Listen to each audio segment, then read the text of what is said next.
Շնորհակալություն մեծ արգափոխոսնակ հարգելի գործընկերներ, պարոն Ռուբինյանը քիչ առաջ Ամբիոնից Քոչարյանի փոքրիկին ասում էր պորճի լակոտ, ասում էր նման ձևակերպում կա, ապա սատկած առուց քշելու Ֆորմուլա 1-ի Բահրեյնի Grand Prix բազմակի չեմպիոնի լակոտը ինչ ձևի է լինում, պարոն Ռուբինյան, հենց այդ ձևի լակոտը լինում է, պետք է հայհոյեր ու դահլիճը լքեր։ 6-7 հոգի մանդատը դրեց, եթե հիշում եք, մարաթոն էր, որպեսզի պորճի լակոտը, ինչպես ասում էր պարոն Ռուբինյանը, բանդախցից հայտնվի ազգային ժողովի նիստերի դահլիճում եւ ստանա պատգամավորական անձեռնուխելիություն։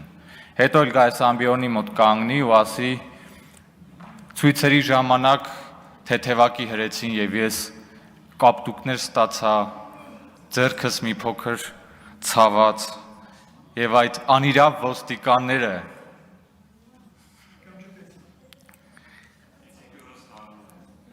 Ես հիշում եմ Լևոն Քոչարյանի հոր Ռոբերտ Քոչարյանի իրավահաջորդ Սերժ Սարգսյանի պաշտոնավարման 10 տարիները եւ ես փողոցային պայքարի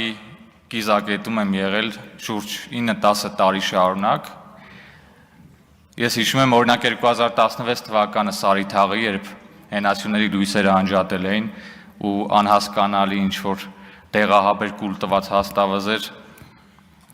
երիկաթի ձողով ջարդել էին ծնկից խնձորակու, մենք մտածում ենք ոնց այդ ջարդած ծնկներով Սարիթաղի արահետները հաղթահարենք մթության պայմաններում եւ պայթող լուսաձայնային նռնակների արկայության պայմաններում։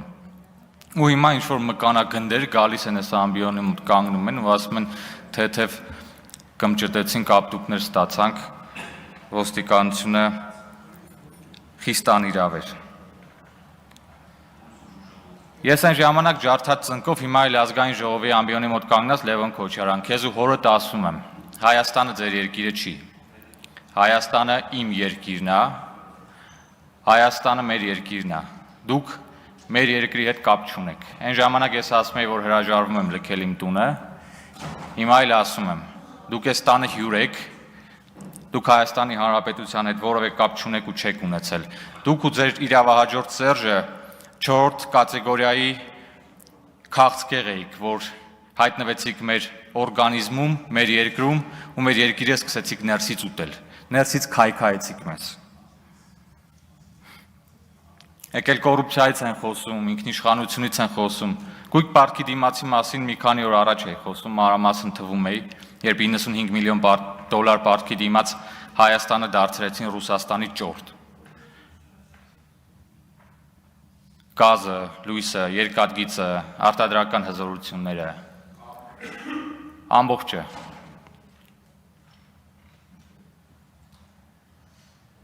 Այս մարդկանց պետք է բացատրել, որ իրենց հետ այս դահլիճում նստում է Անուշ Քլոյանը, իմ շատ լավ գործընկեր։ Լևոն Քոչարյան, գիտես ով է Անուշ Քլոյանը։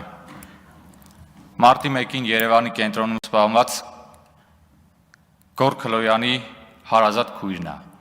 Հայրդ Անուշ Քլոյանի հորը ասելու բան ունի, թե չէ։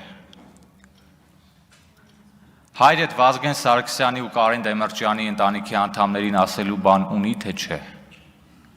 Իհարկե չէ։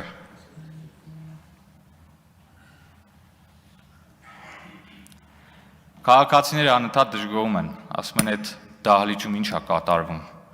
երբ պետք է ավարտվի այդ ամեն ինչը։ 2021 թվականին հարգելի քաղաքացիներ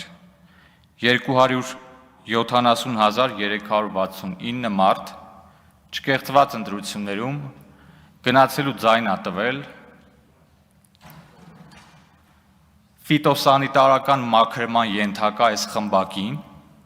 ու բերել նստացրել ազգային ժողովի նիստերի դահլիճում տալով պատգամավորի մանդատ։ Ես լավ եմ հիշում Լոռու մարզում Ալավերդի խոշորացված համայնքում նախընտրական շտաբն է ղեկավարում, շատ լավ հիշում եմ ովքեր էին սրանց նախընտրական շտաբերի ղեկավարները, ինչքան նախկին կյանքի մեռել կար, նախկին գյուղապետեր, չգիտեմ, մարզպետներ, ես իմ ովքեր, որ սրան ժամանակ մարդկանց խմելու ջրի խողովակները հանել տարեգես են սարքել իրենց համար, երեխեքի մանկապարտեզները սեփականացրել տուն են սարքել իրենց համար, դարել են սրանց շտաբի պետերը։ Ու մեկը սրա խնդրելով, մեկը նրա խնդրելով, մեկը այս նախկին գյուղապետի խնդրելով, մեկը այն նախկին մարզպետի խնդրելով։ Ահա թիվը 270,369, մեզանից մի դժգոհեք։ Ես չեմ տեսնում այլ ճանապարհ Լևոն Քոչարյանի ու նրա նմանների հետ այս դահլիճում նստելու։ Ես սկզբունքորեն չեմ կարող ուրիշ բան ասեմ։ Որտեվ ես համարում եմ, որ Լևոն Քոչարյանը իր հերը, իր հորը հաջորդած Սերժը իմ երկիրը ներսից կերել են։ Քաղցկեղի պես 4-րդ կատեգորիայի, 4-րդ ստադիայի։ Ես գաղափարական բանավեճի հեռանկար այս ամբիոնից չեմ տեսնում այս մարդկանց հետ։ Եվ ամփոփելով խնդրանքս կոչս հորդորս ձեզ, 2026 թվականին լինելու են համապետական ընտրություններ։ Երբ որ կկայացնեք որոշում ձեր քվեն այս կամ այն ուժին տալու, առաջնորդվեք ձեր